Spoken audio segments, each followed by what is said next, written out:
हम रात के आकाश की कल्पना किसके बिना नहीं कर सकते। कौन सा खगोलीय पिंड सीधे तौर पर हमारी पृथ्वी पर होने वाली कई प्रक्रियाओं को प्रभावित करता है। इस वस्तु की सतह और आंतरिक भाग के अध्ययन में कौन से महाशक्ति देश अग्रणी बनने के लिए संघर्ष कर रहे हैं।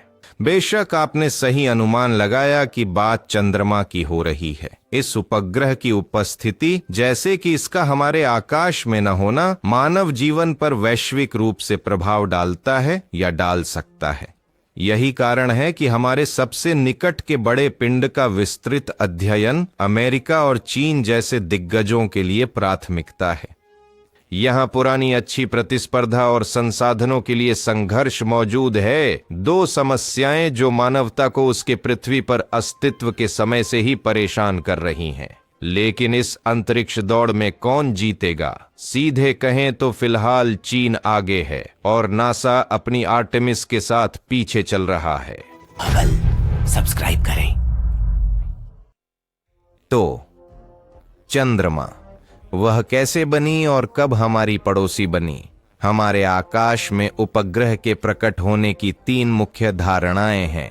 पहली यह कहती है कि चंद्रमा और पृथ्वी एक ही प्रोटोप्लैनेटरी बादल से बने।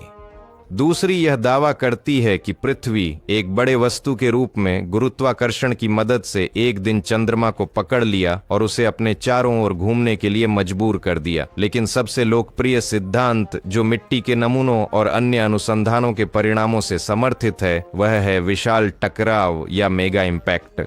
इसका मतलब है कि प्राचीन समय में पृथ्वी का टकराव किसी ऐसे वस्तु से हुआ था जो आकार में उसके समान था, लगभग मंगल के आकार का। इस विनाशकारी घटना के परिणाम स्वरूप मलबे से चंद्रमा का निर्माण हुआ। हाल ही में वैज्ञानिक दुनिया में कौन सी खबरें आई हैं जो आंशिक रूप से इस अंतिम सिद्धांत की पुष्टि करती हैं? वे चीनी एएमएस की गतिविधियों से संबंधित हैं।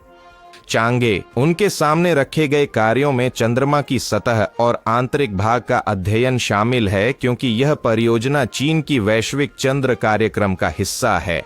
चांगे 3 ने चंद्रमा पर लूनोखोद यूतु को पहुंचाया। चांगे 4 ने उपग्रह की सतह पर लूनोखोद यूतु 2 की लैंडिंग में मदद की। चांगे 5 ने 2020 में चंद्रमा की मिट्टी के नमूने पृथ्वी पर लाए, जो पहली बार 1976 के बाद हुआ। लेकिन चांगे 6 ने गर्मियों में 2024 में ऐसा किया जिसका कोई उदाहरण पहले कभी नहीं था। उसने चंद्रमा के पीछे की तरफ से मिट्टी प्राप्त की। वास्तव में इस मिशन के तहत कई अनोखी घटनाएं हुईं। उदाहरण के लिए यूयतु 2 ने पहली बार अंतरिक्ष विज्ञान के इतिहास में हमारे उपग्रह के विपरीत पक्ष की नजदीकी से तस्वीर ली। चूंकि इस गोलार्ध से सीधे पृथ्वी पर जानकारी भेजना असंभव है, क्योंकि चंद्रमा ज्वारीय पकड़ में है और हमेशा हमें दूसरी तरफ से दिखाई देता है, चीन ने इस समस्या के समाधान की पहले से ही व्यवस्था कर ली थी।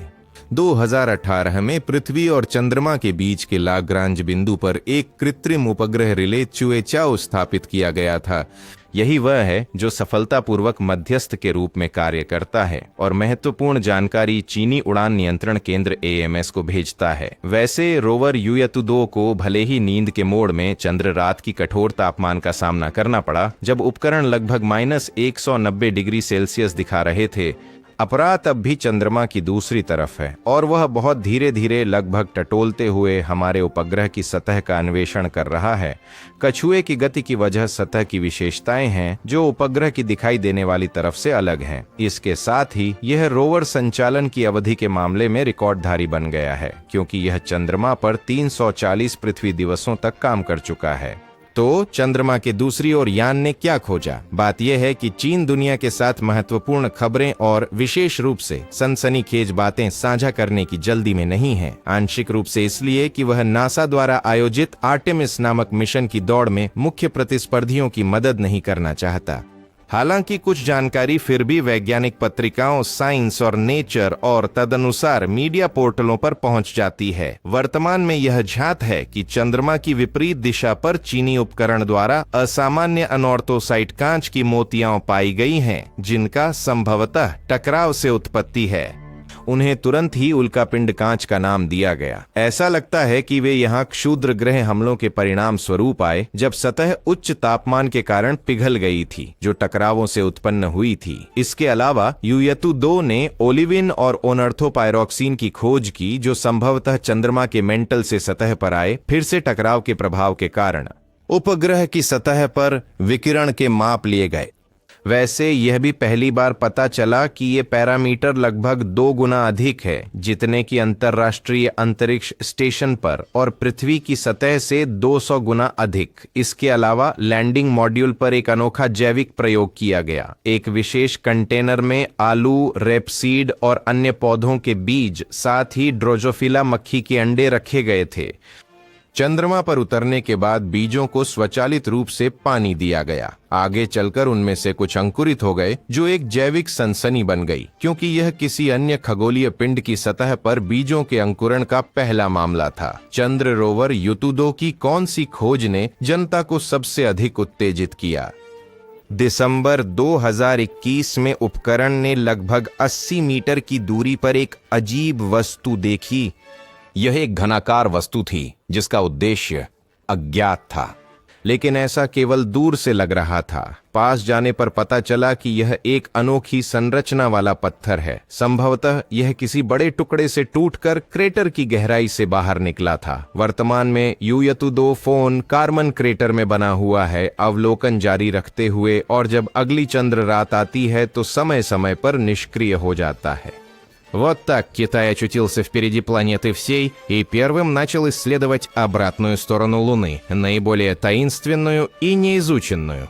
Что можно сказать относительно Чаная-5? चीनी चंद्रमा देवी के नाम पर रखा गया यान कहां और कब उतरा? 1 दिसंबर 2020 को लौटने वाला AMS सफलतापूर्वक लगभग 2 अरब वर्ष पुराने बेसाल्टिक पठार पर उतरा, जो ओशन ऑफ स्टॉर्म्स में स्थित है। यह चंद्रमा के दृश्य गोलार्ध पर सबसे बड़ा चंद्र सागर है। ओकियान बुर का आकार लगभग 2500 किलोमीटर है और इसका क्षेत्रफल लगभग 4 मिलियन वर्ग किलोमीटर है। चांगे 5 न केवल चंद्रमा पर उतरा, बल्कि निर्दिष्ट क्षेत्र से 1 किलोग्राम से अधिक चंद्र मिट्टी के नमूने लेकर उन्हें पृथ्वी पर लाया। कैप्सूल चीन के जंगली स्टेपी, जिसे आंतरिक मंगोलिया कहा जाता है, में गिरा। जब चंद्रमा की मिट्टी के नमूनों के अध्ययन के परिणाम आंशिक रूप से सार्वजनिक किए गए, तो वैज्ञानिकों को यह जानकर आश्चर्य हुआ कि बेसाल्टिक पठार पर पाई गई चट्टानों की उम्र लगभग 2.5 अरब वर्ष थी। ये आश्चर्यजनक नहीं है, क्योंकि स्थान अपेक्षाकृत युवा है, लेकिन एक टुकड़ा बहुत पुराना था। उसकी उम्र लगभग 4.2 अरब वर्ष मानी जाती है। इसका यहाँ होना एक रहस्य बना हुआ है, जैसे कि छोटे गोलाकार कांच के टुकड़ों के बीच बहुत युवा नमूने पाए गए हैं, जिनकी उम्र 123 मिलियन वर्ष से अधिक नहीं है। ये पूरी तरह से उस सिद्धांत का खंडन करता है कि चंद्रमा पर ज्वालामुखीय गतिविधि लगभग 2.5-2.9 अरब वर्ष पहले समाप्त हो गई थी। लेकिन हमने अपने उपग्रह के दृश्य अवलोकन में ज्वालामुखी विस्फोट क्यों नहीं देखे? क्योंकि ऐसे छोटे पैमाने की घटनाओं को भी दूरबीन में देखा जा सकता है। इस प्रश्न का उत्तर अभी तक अज्ञात है। किसी भी स्थिति में यह उपग्रह की भूविज्ञान के वर्तमान धारणाओं पर सवाल उठाता है और आगे के अनुसंधान की आवश्यकता है। वैज्ञानिक समुदाय को चांगे 5 मिशन की गतिविधियों के संबंध में और कौन सी सनसनीखेज बातें मिली? एक नया फॉस्फेट खनिज पाया गया, छठा तत्व जिसे लोगों ने चंद्रमा की सतह पर खोजा। इसके अलावा चंद्र मिट्टी के नमूनों से चीनी वैज्ञानिकों ने पानी निकाला। यह सामग्री के गर्म होने के दौरान हुआ। यहाँ ज्ञान के व्यावहारिक उपयोग का उदाहरण है, जैसे चंद्रमा पर उपनिवेश बनाना या उस पर एक ट्रांजिट बेस का निर्माण करना। यदि 1 ग्राम चंद्र मिट्टी से 76 मिलीलीटर पानी प्राप्त किया जा सकता है, तो 1 टन से 76 लीटर पानी निकलेगा, जो 50 अंतरिक्ष यात्रियों के लिए पूरे दिन के लिए पर्याप्त होगा। यह उपग्रह की मृत सतह के बारे में धारणा को पूरी तरह से बदल देता है और इसके विकास की योजनाओं को अधिक वास्तविक बनाता है। और अंत में चांगे 6। इस यंत्र ने मानवता को किस बात से चौंकाया? सबसे पहले इस बात से कि इसने इतिहास में पहली बार चंद्रमा के पीछे की ओर से 2 किलोग्राम मिट्टी पृथ्वी पर लाई, विशेष रूप से अपोलो क्रेटर से। साथ ही यंत्र ने सतह पर चीन का राष्ट्रीय ध्वज फहराया। उल्लिखित स्थान पर पहले कोई भी पृथ्वी से संबंधित विशेषताएं नहीं थीं। पिछली स्वचालित स्टेशन के अनुभव का पालन करते हुए चांगे चह 25 जून 2024 को पृथ्वी पर मिट्टी के नमूने लाया, और वह भी उसी क्षेत्र में, स्वायत्त क्षेत्र आंतरिक मंगोलिया। चंद्रमा की दूसरी तरफ की चट्टानों के प्रारंभिक शोध परिणाम वैज्ञानिक प्रेस में बहुत कम प्रकाशित होते हैं। विशेष रूप से यह बताया गया है कि इस स्थान का मिट्टी अधिक छिद्रयुक्त और ढीला है और नमूने में बहुत सारा प्लाजियोक्लेज पाया गया है। इस खनिज को ज्वालामुखीय माना जाता है और यह अंतरिक्ष में काफी सामान्य है। उदाहरण के लिए इसे इटोकावा क्षुद्र ग्रह पर पाया गया था। एक और महत्वपूर्ण बिंदु, लाए गए मिट्टी में पोटेशियम और फास्फोरस जैसे दुर्लभ पृथ्वी तत्व, जिन्हें क्रीप कहा जाता है, बहुत कम है। यह तथ्य इस नमूने को उन नमूनों से काफी अलग करता है जो चांगे 5 और अपोलो मिशन द्वारा लाए गए थे। यह एक और प्रमाण है कि चंद्रमा के दृश्य और छिपे हुए गोलार्ध अपनी भौतिक और भूवैज्ञानिक विशेषताओं में कितना भिन्न हैं। गैराम बात यह है कि ऐसा अंतर और पृथ्वी जैसी चट्टानों का पाया जाना मेगा इम्पैक्ट सिद्धांत की सत्यता का अप्रत्यक्ष प्रमाण हो सकता है। लेकिन अमेरिकी चीनी अंतरिक्ष दौड़ के मुख्य प्रतिस्पर्धियों का क्या हाल है? दुर्भाग्यवश आर्टेमिस कार्यक्रम के पास चीनी सहयोगियों की तुलना में उतनी सफलताएं नहीं हैं। इस अनुसंधान कार्यक्रम की स्थापना 2017 में विवादास्पद राजनेता डोनाल्ड ट्रंप ने की थी। फिलहाल केवल आर्टेमिस एक मिशन का एक हिस्सा सफलतापूर्वक पूरा हुआ है। बिना चालक वाला जहाज ओरियन, जो 2022 में केनेडी केप से लॉन्च किया गया था, 25 दिन तक अंतरिक्ष में रहा और 3 दिन चंद्रमा के घूर्णन के विपरीत दिशा में चला, जिसे रेट्रोग्रेड ऑन ऑर्बिट कहा जाता है। लेकिन आर्टेमिस 2 और इस मिशन के बाद के चरण बड़े सवालों के घेरे में हैं। वे उसी ओरियन जहाज की मानव युक्त उड़ान की योजना बना रहे थे और फिर चंद्रमा की सतह पर अंतरिक्ष यात्रियों की लैंडिंग और गेटवे चंद्र स्टेशन का प्रक्षेपण।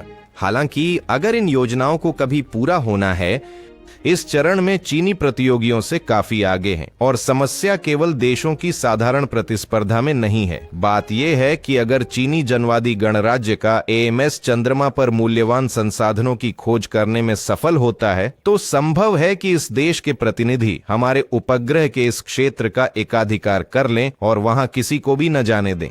विशेष चिंता का विषय है चीन के दक्षिणी ध्रुव पर पहुंचने की योजना, जहां वैज्ञानिकों के अनुसार पानी की बर्फ का बड़ा भंडार हो सकता है। पंक्तियों के बीच पढ़ें, एक मूल्यवान संसाधन, विशेष रूप से भविष्य की उपनिवेशीकरण के संदर्भ में अमेरिका के पास फिलहाल केवल दूरगामी योजनाएं हैं। 2030 तक चंद्रमा के दक्षिणी ध्रुव पर उतरना, 2031 तक चंद्रमा पर चालक दल के साथ उतरना, 2032 तक उपग्रह पर उतरना और चंद्र क्रूजर की डिलीवरी, और इसी तरह आर्टेमिस 10 मिशन सहित जो 2035 तक चंद्रमा की सतह पर अंतरिक्ष यात्रियों के लंबे समय तक रहने की योजना बनाता है। आपको क्या लगता है, क्या इन महत्वाकांक्षी योजनाओं का कार्यान्वयन संभव है? और कौन पहले इन लक्ष्यों को कम से कम आंशिक रूप से प्राप्त करेगा? जिस गति से चीनी प्रौद्योगिकियां आगे बढ़ रही हैं और साथ ही वैज्ञानिकों का उत्साह, यहाँ तक कि जुनून, जवाब स्पष्ट है। निस्संदेह ये नहीं कहा जा सकता कि नासा निष्क्रिय है। Anti radiation jacket, rocket launcher, CubeSat, अति छोटे कृत्रिम उपग्रह, नवाचारी प्रकार के चंद्रमा के स्पेस सूट विकसित किए जा रहे हैं। यदि अंतरिक्ष दौड़ के अंतरिम परिणामों को संक्षेप में कहा जाए तो अमेरिका और चीन की अभी एक समान लक्ष्य है: कौन पहले चंद्रमा के दक्षिणी ध्रुव तक पहुंचेगा।